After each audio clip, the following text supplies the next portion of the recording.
The verdict is in on the murder trial of Darius Lucas. An organic dairy plant's groundbreaking in Columbia comes with some controversy. And flooding in mid-Missouri isn't going away anytime soon. KOMU 8 News at 6 starts now.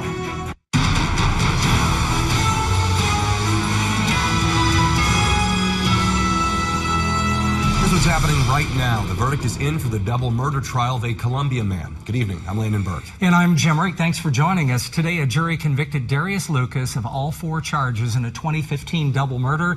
KOMU 8's Madeline Odell is live at the Boone County Courthouse with the details. Madeline? Today, a jury found Lucas guilty of 4 total charges, 2 counts of first-degree murder and 2 counts of armed criminal action. Now, he's guilty of killing James Richardson and Kenny Long in 2015. Testimony from earlier this week mentioned how described the incident as related to a drug deal. Today, both prosecution and defense gave their closing arguments. The prosecution focused heavily on the testimony of David Clark and Nelson Barnes from earlier this week, both of whom were behind bars with Lucas and told law enforcement about details in the murders long before those details were released to the public. The state says the only reason they knew those details was because Lucas told them, and said Lucas knew because he was the killer. The defense said there was no solid evidence tying Lucas to the scene of the crime. Lucas is now facing a possible sentence of life without parole. Reporting live in Columbia, Madeline Odell, KOMU 8 News. Missouri Republicans are giving praise to an executive order President Trump signed today. It allows religious organizations to become more active politically. Congresswoman Vicky Hartzler says America's founding documents were crafted to protect, promote, and ensure that people have the right to live, work, and worship in accordance to their faith, moral convictions, and conscience.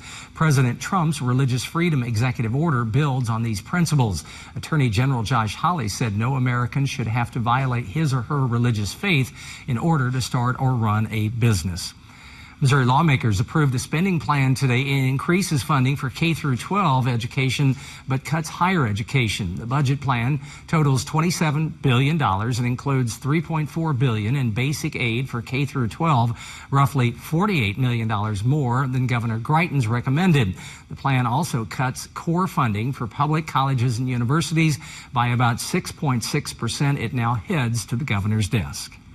A new dairy plant broke ground in Columbia today, and while it was a celebration for many, not everyone is happy about it. KOMU 8's Lauren Pedersen is live on the Aurora Organic Dairy's groundbreaking site with why some people are opposed to the company coming to Columbia. Right in front of me during the groundbreaking ceremony, someone told a protester to leave the construction site. The protester told me she was there because of some of the allegations against Aurora Organic Dairy. According to a Washington Post article, the company's dairy farms in Colorado were not following the organic standard. But for some prosecutors, the focus is more on the fact that Aurora hasn't said anything about plans for an organic farm in Columbia right now. We're talking about a processing plant here. We're not talking about dairy farms. And so it's a little bit apples and oranges. And but again, USDA has those certifications in place. If people have concerns about that, then they need to address it with USDA. Several elected officials were there, including Columbia Mayor Brian Treese. He says this will be economically beneficial for the city. Reporting live in Columbia, Lauren Pedersen, KOMU 8 News. Special Olympics Missouri broke ground today for a training center. It will improve athletes' development and bring hundreds of thousands of dollars to Jefferson City each year. The 34,000 square foot Training for Life campus will welcome thousands of athletes statewide. The first of its kind training site will also be the new headquarters for the Special Olympics Missouri. Construction is expected to finish in the fall of 2018. A Kansas woman has been charged in the death of a 7-month-old baby who died earlier this year at her daycare. 54-year-old Bilma Maisie Sanchez of Overland Park was charged with aggravated child endangerment and unlawfully operating a child care facility. Court documents show the baby died in February at Maisie Sanchez's home after she stopped breathing. The woman is banned from owning, operating, or working at any daycare facility. Police are searching for 2 suspects in connection with a car theft in Osage Beach on Saturday. Police say these men broke into the car in a hospital parking garage. The car owner says the passenger side window was broken into and an automatic pistol was taken.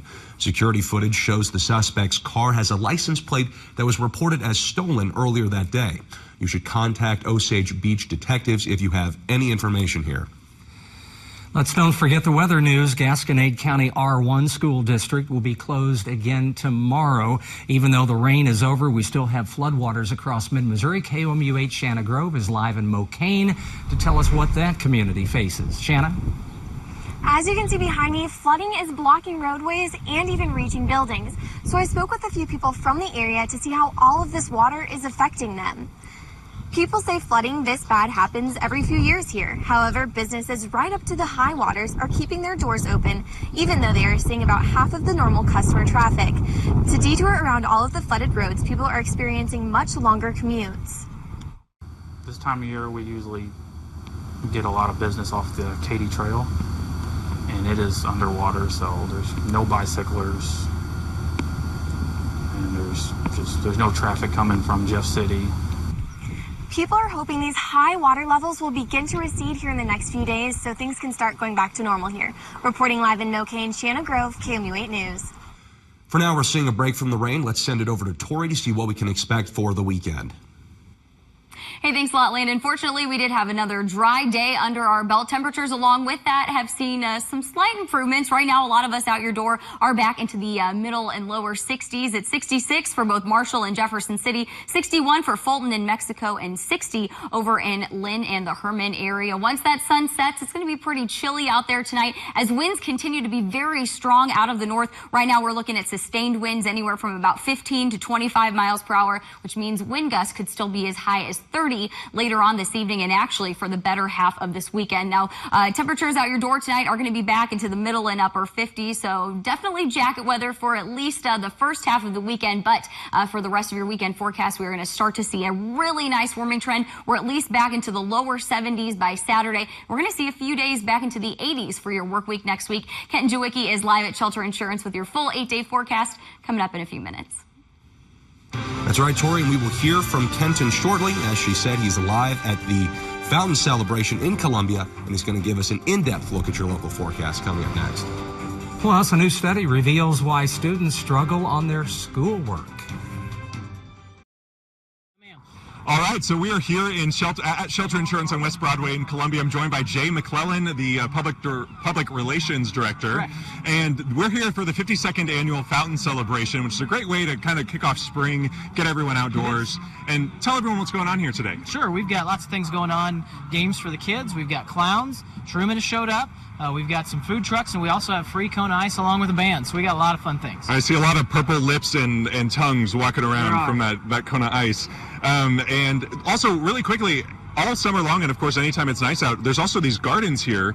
Can you talk a little bit about that? It's really awesome. Sure, we've got the gardens on the very northwest corner of our property. Yeah. They're open from dawn to dusk and have some walking trails, a number of different gardens to see while you're out there. Yeah, beautiful. I'm going to check those out, definitely. So also, we are going to go ahead and start off the fountain here as well. So it's a great day. We're also kicking off spring here as well. So let's go ahead and start that countdown for the fountain. All right, let's go ahead and do it. All right. We'll get out of the way so you can see it here.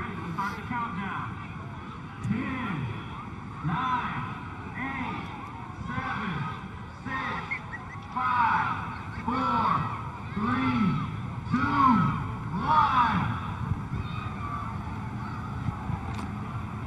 All right, and the fountain is getting started up here. There it is. Awesome, and that's going to go through the fall and even into winter. It was even there when we were doing the tree lighting last year. So we're going to head and go right into weather now. We're getting through all this. Send it back to you. All right, Ken, thanks. Well, anytime you got to make an important decision, just turn the AC up. I guess. I make knee-jerk reactions when it's cold. It's like, oh, I just got to make a decision here because I'm freezing. Interesting. All right, a study shows an often overlooked problem is facing some mid-Missouri students in the classroom. After the break, we'll tell you more about that. Two major universities combined on a new study that shows younger students might have a hard time in the classroom if they don't have enough to eat. KOMU8's Gabrielle Hayes tells us whether this trend has reached mid-Missouri. Georgetown University and the University of Virginia found younger students struggling with food insecurity have a harder time focusing in the classroom and interacting with other students. Here in Missouri, organizations work to make sure students get the nutrition they need, both inside and outside of the classroom. The Nutrition Services Department at Columbia Public Schools focuses on feeding and educating students. We do have quite a bit of poverty in the city of Columbia, and so we have a lot of students who don't have access to meals on weekends or in the evening. So for some of our students, this is their only meal. The Food Bank for Central and Northeast Missouri shares some of the same concerns and sends packs of food home with students on the weekends. I spoke to someone from the food bank, and they say that thousands of buddy packs are given out each year, and the goal is to make sure that students can focus more on their homework and less on what they'll have for dinner. We know that there is a direct correlation between children who do not have access to sufficient nutritious food and them struggling in school, having medical issues. All kinds of problems can really result from that. The study surveyed over 3,500 students across the nation and found food insecurity affected younger students the most. Gabrielle Hayes, KMUL News, Columbia. Lopez says 1 in 5 students in the Columbia area often go hungry. She hopes organizations in Columbia and across the country can keep those numbers down. A former Tigers right arm was working pretty good today. We'll tell you how he made waves despite the odds next in sports. That is sports. All right, Chris, thank you. A new bagel is believed to be the first of its kind. And a buzz goes with it. That's next. Ever wish your bagel could give you a boost to help you wake up in the morning? Well, now you have that chance. This is the Espresso Buzz Bagel. It's believed to be the world's first caffeinated bagel, and now it's being sold by Einstein Brothers. The bagel features 32 milligrams of caffeine plus 13 grams of protein. The Espresso Buzz is part of Einstein Brothers' new Boosted Bagels lineup. Here's a look at what we're following for KMUL News at 10. MoDOT is asking for your input about how it maintains and funds roads and bridges in the state. And Target 8 investigates a tale of 2 different cities. Columbia police respond to shots fired calls differently in other parts of the town, and the response times are different. We hear from residents who aren't happy with that. And we do fortunately have one dry day under our belt for this next upcoming weekend.